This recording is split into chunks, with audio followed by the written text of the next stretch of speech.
기도 안 하는 이유를 깨라라는 제목으로 하나님 말씀 증거하도록 하겠습니다. 지금 현실을 얘기하고 있습니다. 현실은 막막하고 답답합니다. 그래서 64장에 보니까 광야 같습니다. 광야 같습니다. 다 황폐해졌습니다. 뭐 이렇게 얘기를 합니다. 그때 필요한 게 뭐였어요? 6장의 경험을 통해서 성령 강림이 필요합니다. 그래서 성령 강림해 주십시오. 그러면 모든 것들이 다 해결될 것이고 주님께서 다스려 주십시오. 64장의 기도 내용이었습니다. 성령을 구하는 기도, 그 다음에 다스려 주십시오라고 하는 그런 목적을 향한 기도였다라는 것입니다. 근데 현실은 그렇지 않잖아요. 그래서 성령 강림이 있으면 되는데 지금 없는 거 아닙니까? 답답한 마음에 64장 마지막 12절 한번 읽어보십시오. 12절입니다. 시작. 여호와여 이리 이러하거늘 주께서 아직도 가만히 계시려 하시나이까? 주께서 아직도 잠잠하시고 우리에게 심한 괴로움을 받게 하시려나이까? 아직도 가만히 계십니까? 아직도 잠잠히 계십니까? 그래서 성령 강림이 빨리 왔으면 좋겠습니다. 이런 답답한 마음이 있습니다. 그래서 주님께서 우리에게 두 가지를 가르쳐 주는 것 같아요. 첫째는 구하라는 거예요. 성령을 구하면 주신다. 너무 간단한 거죠. 그 얘기가 이제 쭉 나오는데 구하면 주신다라는 것을 이제 이사야의 표현은 하나님이 어떤 하나님이냐? 응답의 하나님이다. 응답의 하나님이 뭐냐? 아멘의 하나님이다. 이렇게 얘기를 하고 있습니다. 그게 16절에 나오는데 먼저 끝부터 보겠습니다. 16절을 한번 다 같이 읽겠습니다. 시작. 이러므로 땅에서 자기를 위하여 복을 구하는 자는 진리의 하나님을 향하여 복을 구할 것이요 땅에서 맹세하는 자는 진리의 하나님으로 맹세하리니 이는 이전 환난을 잊겠고 내 눈앞에서 숨겨졌습니다. 뭐 복을 구하라, 뭐 축복을 구하라, 은혜를 구하라, 뭐 성령을 구하라, 기도하라는 거죠. 근데 여기 나눠주 4번을 보니까 진리의 하나님 돼 있죠. 진리가 뭐라고 돼 있습니까? 아멘으로 돼 있죠. 아멘. 그래서 이게 원문의 뜻을 보면은 엘로헤 아멘. 그래서 이걸 직역하면 아멘의 하나님이라는 거예요. 진리의 하나님. 그냥 아멘의 하나님 그랬으면 제일 좋았을 것 같은데, 그죠? 그러니까 진실로 진실로 그것도 아멘 아멘이거든요. 예수님 내가 너에게 이르노니 할 때 아멘의 하나님이다. 그래서 아멘이다. 거기에 또 두 가지 성경 구절을 설명해 주고 있죠. 고린도후서 1장 20절 보니까 하나님의 약속은 얼마든지 그리스도 안에서 이해가 된다. 우리가 아멘하여 하나님께 영광을 돌린다. 고린도서 1장 20절이에요. 그러니까 아멘의 뜻이 뭡니까? 예스, 긍정, 응답하신다. 그렇습니다 하고 이루신다. 그런 뜻이죠. 성취하신 하나님. 요한계시록 3장 14절 보면은 라우디가 교회를 향해서 말씀하시는 거거든요. 예수님이 스스로를 표현할 때 아멘이시오. 그죠? 나는 응답의 하나님이다. 충성되고 참된 증인이시오. 이렇게 나간다고요. 내가 아멘이다. 그러니까 여기 나오는 거거든요. 아멘. 그죠? 엘로헤 아멘. 아멘의 하나님이시다. 그러니까 응답하신다는 거예요. 그러니까 구하면 주신다는 거죠. 성령 예수님께서 말씀하셨잖아요. 누가복음 11장 13절에 너희가 악할지라도 좋은 것을 자녀에게 줄 알거든. 하물며 하늘에 계신 너희 아버지께서 좋은 것을 뭐라고 동의를 했어요? 성령을 주시지 않겠느냐. 그러니까 좋은 거 구하라는 거예요. 성령 구하면 주신다는 거예요. 성령 주십시오. 그러면 응답해 주신다는 것입니다. 그러면서 1절 같은 데는 뭐라고 표현되냐면 하나님이 얼마나 응답해 주려고 준비하고 있는 아버지신지를 보여줘요. 그래서 구하지 않을 때, 찾지도 않을 때, 부르지도 않을 때 야 내가 여기 있다, 아빠 여기 있다, 아빠 여기 있다 하면서 그냥 말만 하면 들어주려고 그러는 하나님으로 묘사하고 있다는 것입니다. 응답해 주려고 기다리는 아버지. 그러니까 구하면 줄 건데 왜 구하지 않냐. 그런 얘기죠. 야고보서 4장 2절 보니까 너희가 얻지 못하면 구하지 아니하며. 그래서 모든 기도의 출발이 뭐예요? 성령 구하는 것부터 시작해야 된다고요. 성령의 강림, 성령의 충만. 그러면 기도할 것도 알려주시고 또 엔진을 주셔가지고 할 수 있는 힘도 주시고 인도해 주시고 뭐 보호해 주시고. 그러니까 하나만 딱 구한다 그러면 성령 구하라고요. 그럼 전부 다 구하는 거예요. 백지수표인데 뭐 모든 걸 다 구하는 건데 이것저것 구하지 말고 바쁘면요 성령 주십시오. 성령 충만케 해 주십시오. 그러면 거기에 다 포함되어 있다는 것입니다. 하나님께서 얼마나 응답해 주시기를 원하는지 아멘의 하나님의 모습을 1절에서 말하고 있습니다. 1절 읽겠습니다. 시작. 나는 나를 구하지 아니하던 자에게 물음을 받았으며 나를 찾지 아니하던 자에게 찾아냄이 되었으며 내 이름을 부르지 아니하던 나라에 내가 여기 있노라 내가 여기 있노라 하였노라. 우리 패트릭 존스턴 얘기했잖아요. When you pray 우리가 기도하면 God works 일하신다고. 하나님 일하신다고. 그러니까 구하면 일하시고 주신다라는 것입니다. 그럼 여기까지는 뭐 아는데 근데 왜 기도 안 하죠? 왜 성령을 구하지 않죠? 그 이유를 설명하는 게 2절이에요. 자기 중심적이기 때문에 그렇다는 거예요. 그러니까 항상 우리 원수는 외부에 있는 게 아닙니다. 내 자아에 자. 그래서 나다이 나를 부인해야 된다고. 내가 죽고 버크라이스트 그리스도로 살아야 된다. NIBC 그렇게 살아야 되는데 자기 중심 여기서는 자기 생각이라 그랬어요. 자기 생각. 동요가 뭔지 알아요? 자기 생각은 옳지 않은 길로 인도하고 마지막 그의 존재를 패역한 백성이 되게 만든다. 이렇게 접근하고 있다는 것입니다. 그래서 자기 생각으로 살면은 옳지 않은 길로 가게 돼 있어요. 그리고 자기 생각으로 계속 살면 마지막 결론이 뭐냐? 패역한 백성. 뭐 말이 그렇지. 망할 놈이란가 망할 놈. 망할 놈 됩니다. 그러니까 참 무서운 거죠. 이게 자기 생각이 무섭다는 거예요. 2절을 읽겠습니다. 시작. 내가 종일 손을 펴서 자기 생각을 따라 옳지 않은 길을 걸어가는 패역한 백성들을 불러나니. 그러니까 이렇게 살면 안 된다는 거죠. 그 이렇게 자기중심적으로 살아가는 사람의 특징이 뭐냐 하면은 하나는 그 동산 제사라 그러죠. 동산. 동산 이걸 다른 성경에서는 산당 제사. 참 이상하죠. 성전이 있음에도 불구하고 잠깐 산당 제사를 드리려 그래. 여기도 또 산당 제사를 드린다는 거예요. 자기 생각으로. 산당 제사를 왜 드릴까요? 편의성. 뭐 멀리까지 가 가까이 가면 되지. 잠깐 쉽게 믿으려고 그러는 거, 쉽게 예배하려고 그러고 쉽게 뭘 쉽게 하려고 그러는 것이 산당 정신이에요. 산당 정신. 산당 정신을 깨야 된다는 거예요. 그리고 또 하나는 벽돌 정신인데 산단 정신, 벽돌 정신이 이게 우리에게 편의성과 또 하나는 벽돌은 내 의도가 들어가는 거예요. 신명기 27장 6절에 보면은 하나님께서 제단을 만들 때 이렇게 다듬은 돌로 하지 말라 그랬어요. 너는 다듬지 아니하는 돌로 내 하나님 여호와의 제단을 쌓고 그랬어요. 그러니까 이렇게 울퉁불퉁한 돌인 거예요. 다듬지 않은 돌. 다듬으면 안 돼요. 왜 그런 돌로 제단을 쌓으라 그럴까요? 벽돌이 아니라. 벽돌은 다듬은 거잖아요. 만든 거잖아요. 내 의도가 들어가면 안 된다는 거예요. 예배에. 내 욕심이 들어가면 안 된다는 거예요. 내 입맛에 맞게 하면 안 된다는 거예요. 근데 우리는 계속해서 하나님의 뜻을 내 입맛에 맞게, 내 의도에 맞게, 내 욕심에 맞게 잠깐 변형하는 거예요. 그걸 뭐라 그래요? 그게 우상이라고. 우상 숭배적인 예배를 드리는 거라고요. 그래서 이사야서 1장에 나오잖아요. 이따위 예배 드릴 거면 집어쳐 그러잖아요. 그죠? 그 이유가 뭐예요? 뭐 형식적으로는 화려하고 멋있고 세련되고 그런데도 불구하고 네 편하자고 하는 거 아니야. 두 번째, 네 의도가 들어간 거 아니야. 네가 하나님이네. 내가 네 의도대로 따라가 주는 거. 그러니까 주 뜻대로가 아니라 내 뜻대로죠. 하나님의 생각이 아니라 내 생각으로. 자기 생각, 이게 문제라는 거죠. 자기 생각이 문제라는 거예요. 3절 한번 읽겠습니다. 3절에 그 산당, 이거 동산으로 되어 있는데 산당 정신 깨야 된다. 벽돌 정신 깨야 된다. 그 얘기 3절 읽겠습니다. 시작. 곧 동산에서 제사하며 벽돌 위에서 분향하여 내 앞에서 항상 내 노를 일으키는 백성이라. 여기서 동산이라고 되는데 산당, 산에다가 가까운 곳에 예배드리고 뭐 그러는 겁니다. 지금 우리가 전염병으로 참 어려움을 당하고 있는데 이 전염병 이후에 우리에게 남아있는 독이 있을 거라고. 그게 바로 뭐예요? 비대면도 될 거다 뭐 이런 느낌. 그죠? 물론 그렇습니다. 뭐 핍박의 상황에 놓여 있거나 병들거나 그게 뭐 전혀 필요 없다는 게 아니에요. 근데 우리 모습이 하나님 어디서나 하나님 섬기면 되는 거죠. 근데 그 산단 정신이 돼가지고 그냥 편한 거 그러면서 나중엔 앉아서 누워서 뭐 멀리서 뭐 온라인으로 놀러 가서 뭐 그 호텔 안에서 뭐 이런 식의 예배로 다 변질돼 버리면 게 산당 제사가 돼 버린다니까요. 그래서 히스기야도 그러잖아요. 하나님 앞에 부흥이라는 건 참 좋은데 아쉬움이 있는데 산당은 다 없어지지 아니하였느니라. 불완전한 개혁이라고 얘기할 때 꼭 나오는 게 그런 거라고요. 그렇다고 그러면 깔끔하게 없애버려야죠. 산당 정신 없애버려야죠. 그리고 내 의도가 들어가는 벽돌 정신 없애버려야죠. 그러면 능력과 은혜 가운데 부흥이 막 일어난다는 거예요. 여러분 삶 속에 지금도 이 잘못된 것들, 이 산당 정신 뭔지 알겠죠? 편의성, 편하게 하려는 거 빨리빨리 없애버리고 뭐 그런 것 중에 하나도 뭐 성경 전환 안 들고 다니는 거 뭐 그런 것도 있을 것 같아요, 그죠? 이 자막 해주니까 이건 방송 때문에 해주는 건데 안 보잖아요. 남 욕할 것도 아니고 나도 안 보더라고. 예. 그러니까 그런 것들이요. 여러분 마지막 핍박 상황이 와가지고 찬송을 불러야 되는데 그때 자막 띄워주나 누가? 우린 찬송 못하고 죽을 것 같아. 그러니까 여러분들이 죽을 상황이라고 생각하고 아무것도 없다 그럴 때 이 찬송 이게 없이도 부를 수 있는 거. 눈 감고 부르세요. 눈 감고. 이 안 보고도 할 수 있도록. 반복의 능력이 뭐예요? 이게 우리 영혼에 새기자는 거 아니에요? 마음판에 새기자는 거 아니에요? 그래서 내가 외워서 찬송할 수 있는 것들이 많아져야 돼. 특별히 찬양팀들.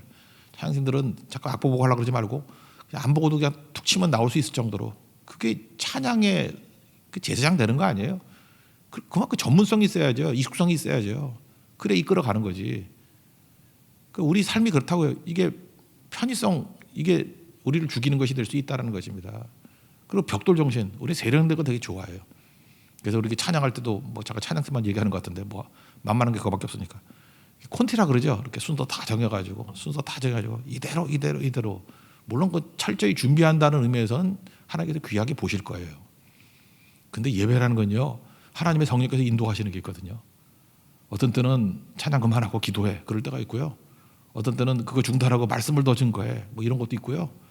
또 하나는 어떤 때는 그저 옷을 찢어가면서 이렇게 회개할 기도가 있고요. 어떤 때 하나님을 눕히는 찬양이 될 때도 있고, 그 미리 계획할 수 없습니다. 예배 가운데 임재하시는 하나님 성령의 인도하심을 따라가는 게 되게 중요한 거예요. 그죠? 그게 벽돌 정신 깨는 거라고. 근데 이사야 시대 때 예배가 죽을 때, 기도가 죽을 때 특징이 뭐냐? 산당 정신으로 편한 거 찾고 벽돌 정신으로 자꾸만 의도가 들어가니까 내가 이런 기도 어떻게 받을 수 있겠느냐 그런 거죠. 그러니까 기도 안 하죠. 이런 사람들은 뭐예요? 기획을 하죠. 기도가 아니라 기획을 하고 쇼를 하죠. 하나님 앞에 영으로 진리로 드리는 예배라기보다도 우리 언제든지 그럴 수 있습니다. 이게 참 우리가 조심해야 될 거고 우리가 위험한 일이 된다라는 것입니다. 그러므로 기도하면, 압도적인 기도하면 이게 다 녹아서 없어져 버려요. 압도적인 기도가 있으면요, 산당 정신 이게 사라져요. 거기서 그곳이 하나님의 임재의 자리가 돼버리고, 압도적인 기도가 있으면 벽돌 정신, 내 의도가 어디 있어요? 내 의도가 다 증발돼 버리지. 휘발성이 강해가지고 다 증발돼 버리고 온전하게 하나님의 뜻만 남게 된다라는 것입니다. 하나님 앞에서 우리 구할 때 주시는 성령 강림 구하십시오. 그래서 항상 성령 충만한 하나님의 종 되기를 축원합니다. 또 한 가지는 예배예요. 예배자에게 성령 강림이 임하신다. 이거 예배자를 뭐라고 표현하면 이사야서의 주제이기도 한데 렘넌트죠. 남은 자. 남은 자를 통해서, 남은 자가 예배자거든요. 우리 잘 보세요. 이렇게 일반 사람들 보면은 이렇게 외모를 보고 믿는 사람인지 아닌지 아나요? 어떻게 알아요? 그거 모르죠. 물론 뭐 걸음걸이하고 뭐 이렇게 뭐 들고 다니기 좀 다르긴 다르지만 그걸 어떻게 구분해요? 근데 우리 구분할 수 있죠. 예배 시간이 돼가지고 예배 드리자. 그래서 예배 드리러 모인 사람이 하나님 백성이고, 예배 드리자 그럴 때 너나 드려라 그러고, 그게 거부자죠. 그래서 우리가 갈라지는 건 딱 하나예요. 뭐 이게 종이에다가 체크하는 게 우리가 아니라 예배를 보면 한다니까. 예배 드릴 때 오면 예배자고 아니면 거부하면 끝나는 거죠. 그걸 잔치로 얘기하잖아요. 천국 잔치로. 천국 잔치에 이렇게 초대를 합니다. 누가복음 14장에 나오는데, 근데 다 일치하여 사양했다. 근데 일치하여 사양한 이유가 뭐냐면 우리 나름대로 축복받은 사람이에요. 더 받은 사람. 그 뭐라 그래요? 나는 밭을 샀다. 밭이 있는 사람 아니야. 나는 소를 샀다. 소가 있는 사람 아니에요. 나 장가 들었다. 싱글 아니잖아요. 그 나름대로 축복 아니에요. 다 잘된 거 아니에요. 그래서 예배 못 드리겠대. 근데 주인이 뭐라 그래요? 야, 그 가난한 사람, 소외된 사람, 뭐 초청 못 받을 사람 다 데리고 와라. 그래서 자리가 남습니다. 강권하게 데려다가 내 집을 채우라 그러잖아요. 결국 복되지 못하는 건 뭐냐면 바로 그 차이예요. 예배. 세상 모든 걸 다 가졌다 할지라도 예배가 없으면 그거는 진짜 복도 지지도 못 받은 사람이고요. 아무것도 없다 할지라도 오히려 열악한 조건이 나를 예배자로 만든다 그러면 그건 사실은 성령의 강림이 임하는 능력의 종이 된다는 것입니다. 사도행전 쭉 살펴보십시오. 보면 기도할 때 성령이 임했고 예배할 때 성령이 임하고 뭐 그 차이 아니에요? 예배할 때. 그 고넬료 가정도 마찬가지죠. 고넬료 사도행 10장 44절 보니까 베드로가 이렇게 말씀 증거했어요. 이렇게 말씀 증거할 때 말씀 듣는 모든 사람에게 내려오시니 성령께서 성령이 내려오셨다고. 성령 강림이 언제 있습니까? 예배자일 때. 그 예배자를 이사야 표현은 뭐라 그래요? 남은 자, 렘넌트, 남은 자. 또는 여기 표현에 의하면은 나의 종이라고 표현했어요. 나의 종, 남은 자. 8절 9절 읽겠습니다. 시작. 여호와께서 이와 같이 말씀하시되 포도송이에는 즙이 있으므로 사람들이 말하기를 그것을 상하지 말라. 거기 복이 있느니라 하나니 나도 내 종들을 위하여 그와 같이 행하여 다 멸하지 아니하고. 이게 남은 자고요. 9절. 내가 야곱에게서 씨를 내며 유다에게서 나의 산들을 기업으로 얻을 자를 내리니 내가 택한 자를 이를 기업으로 얻을 것이요 나의 종들이 거기에 살 것이라. 여기는 택한 자라고 표현하기도 했죠. 그러니까 예배자죠. 예배자. 이사야의 아들 이름도 그 예배에 관한 거였죠. 스알야숲. 남은 자는 돌아온다. 7장 3절에 나오잖아요. 스알야숲. 맞죠? 스알야숲. 7장 3절에 나오잖아요. 남은 자는 돌아온다. 그러니까 이사야의 신학이 남은 자의 신학이에요. 남은 자의 신학이 뭐예요? 끝까지 남아서 예배 드리는 사람. 그죠? 1장부터 예배 얘기하잖아요. 남은 자는 예배 드리는 사람이라니까. 그러니까 마지막도 그거죠. 예배 드린 자에게 성령께서 임하게 된다. 그래서 그 나의 종, 그래서 나의 종 또는 기타 등등 이렇게 나눠요. 너희 그래서 예배자와 거부자를 표현하는 거. 이거 한번 읽어볼까요? 하나님께 축복을 주시는데 먹을 거 주시고 아닌 자는 줄이고, 이건 영적인 것도 되죠. 마시게 되고 가라게 되고, 뭐 기쁨이 있고 수치가 있고, 뭐 노래가 있고 통곡이 있고, 예배자예요. 그리고 남은 자를 나중에 다른 이름으로 부르겠대. 이게 신약에 보면 뭐라 그래요? 우리를 유대인들 버리고 예배 안 드리니까 크리스찬이라고 그런다. 크리스찬, 그리스도인이라고. 13절부터 15절까지 이렇게 예배자와 아닌 자의 운명 갈림길, 그걸 한번 봅시다. 13절부터 15절입니다. 시작. 이러므로 주 여호와께서 이같이 말씀하시니라. 보라, 나의 종들은 먹을 것이르되 너희는 줄일 것이니라. 보라, 나의 종들은 마실 것이르되 너희는 가랄 것이니라. 보라, 나의 종들은 기뻐할 것이르되 너희는 수치를 당할 것이니라. 보라, 나의 종들은 마음이 즐거움으로 노래할 것이르되 너희는 마음이 슬픔으로 울며 심령이 상함으로 통곡할 것이며, 또 너희가 남겨놓은 이름은 내가 택한 자의 저주거리가 될 것이니라. 주 여호와, 내가 너를 죽이고 내 종들은 다른 이로 부리라. 우리를 크리스찬 이렇게 부른다라는 것입니다. 그래서 마지막 결론이 아까 16절 나왔죠. 아멘의 하나님이시라고. 이렇게 기도하고 예배하는 자에게 아멘의 하나님 되어주신다. 응답이죠. 성령 강림을 허락해 주신다라는 것입니다. 최초 인간 보십시오. 가인과 아벨, 운명이 뭐였어요? 가인, 아벨, 형이냐 동생이냐 아무 관계 없었고, 뭐 양을 치냐 뭐 농사를 치냐 직업도 관계 없었고, 노력 뭐 이런 것도 관계 없고, 딱 하나죠. 예배자지, 예배. 하나님께서 예배자인 아벨을 받으시고 연락하시고, 예배 제대로 안 드리는, 그죠? 불완전한 예배. 거기 뭐가 들어갔겠어요? 편의성에 들어가고, 또 뭐가 들어갔을까? 그런 거. 그죠? 아까 편의성 얘기했죠. 내 의도성 뭐 이런 거. 거기는 뭐 다른 요소도 있겠지만, 이렇게 순수한 예배가 되지 못할 때 예배에서 갈라지는 거잖아요. 그래서 하나님이 받으시는 예배, 그거 드려야 됩니다. 그게 운명 갈라지는 거예요. 요한복음 4장 23절 보니까 아버지께서 참으로 영과 진리로 예배하는 자를 찾는다고. 그죠? 아버지께서 자기에게 이렇게 예배하는 자를 찾는다. 영과 진리로 예배할지니라. 23절, 24절 나오잖아요. 예배가 우리 인생을 가른다는 것입니다. 그러니까 구하십시오. 성령 강림하실 겁니다. 예배하십시오. 남은 자가 되는 겁니다. 남은 자. 그럴 때 하나님께서 축복과 은혜를 주시고 성령을 기름부터 부어주시는 능력의 종이 될 것입니다.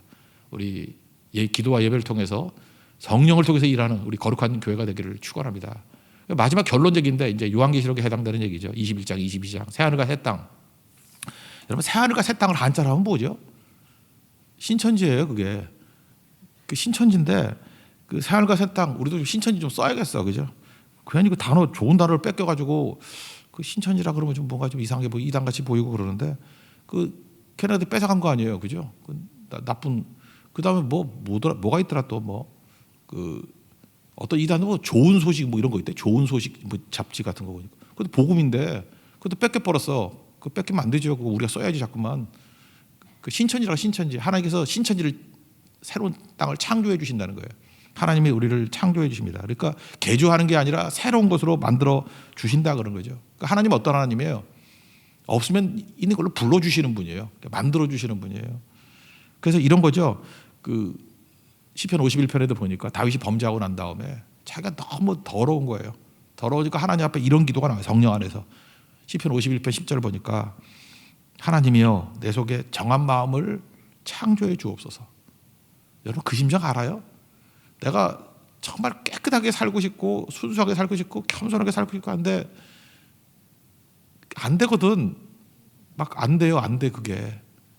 또 넘어지고 또 넘어지고 또 넘어지니까 하나님 이거 나를 죽여버리고 싶습니다. 이게 안 죽는 이거 나.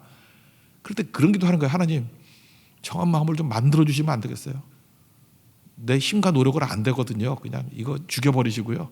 좀 만들어 주세요. 그 얘기예요. 정한 마음을 창조하시고 그런 마음이에요.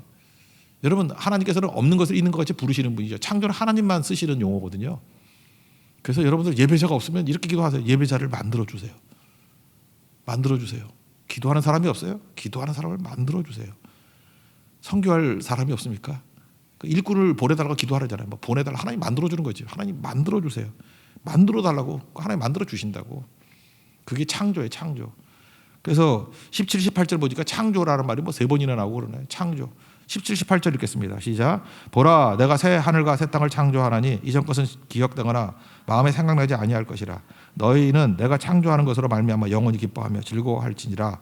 보라 내가 예루살렘을 즐거운 성으로 창조하며 그 백성을 기쁨으로 삼고. 고린도후서 5장 17절 우리 잘 아는 말씀이잖아요. 우리는 그리스도 예수 안에서 새로운 피조물이라. 이전 것을 지나갔으니 새 것이 됐다. 만들어 주시는 거예요. 그죠? 성령께서는 새로운 걸 만들어 주시는 분이라고. 다 만들어 주실 겁니다. 그리고 만들어 주시니까 우리 흥미가 바뀌어 버리는 거예요. 뭐 이런 거 있죠. 내가 좋아하는 걸 안 하려고 그러는 게 유혹이지 아예 안 좋으면 뭐 별거 아니죠. 근데 참 묘한 게 성령 충만해지면요. 진짜 그래요. 그렇게 좋던 게 안 좋아져. 그리고 뭐 대표적인 뭐 술, 담배 그런 거 아니에요?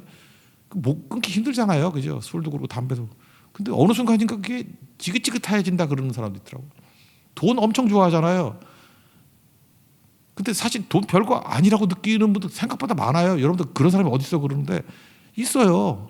그게 내 목표가 안 돼. 여러분 어렸을 때 장난감 되게 좋아했잖아요. 지금도 좋아하세요? 바뀌던데 옛날에 그렇게 귀하다고 여겼던 게 바뀌어버리고 저 옛날에 우표 수집 엄청 했거든요. 막 우표 그냥 한 장 한 장 이렇게 뭐 시트지에가 싸고 내가 뭐하러 그 짓을 했는지 막 10권 막 해놓고 근데 뭐 이사 몇 번 다니다가 그 옮기는 아저씨가 훔쳐가는가 봐. 지금 2권 남았어. 8권 훔쳐가서. 예전 같으면 뭐 통곡을 할 것 같은데 하나도 마음이 안 아파. 뭐 그런가 보다. 뭐 있어도 그만 없어도 그만. 내가 그때 뭐 했지? 바뀌는 거예요. 흥미가 달라져요. 흥미가. 여러분 그 자기가 세상에 대한 흥미가 있는 사람들은 이래요. 어떤 사람은 돈과 시간을 가지고 사람 살리는데 선교하는데 막 이런 데 다 써요. 그리고 자기는 허름하게 다니면서 그죠? 뭐 이렇게 교회에서 온다 그러면 뭐 엄청 헌금하고 막 이런 사람들이 있거든요. 그럼 이해를 못 하는 거예요. 왜 저러나 그러고. 근데 그게 기쁜 거예요. 좋아서 하는 거예요. 좋아서. 이 썩어질 것 위해서 뛰지 않고 썩지 아니할 양식 위해서 뛰는 인생이잖아요. 그렇게 누가 바꿔준 거예요? 성령이 바꿔주신다니까요. 그래서 날마다 천상의 기쁨을 가지고 살아가게 된다라는 것입니다. 그리고 이건 뭐 천국의 설명을 못하니까 그냥 땅 얘기를 하는 거예요. 영생 주나요? 영생. 그래서 뭐라 그러죠? 100세에 죽는 자를 젊은이라 그런데 우리 교회 여기 지금 어르신들 다 젊은이에요. 젊은이들. 그죠? 아니 80밖에 안 된 젊은이가 막 이렇게 100세가 젊은이라 그러고 100세가 못 되어서 죽은 자를 저주라 그런다. 이걸 뭐예요? 영생을 얘기하는 거죠. 영생.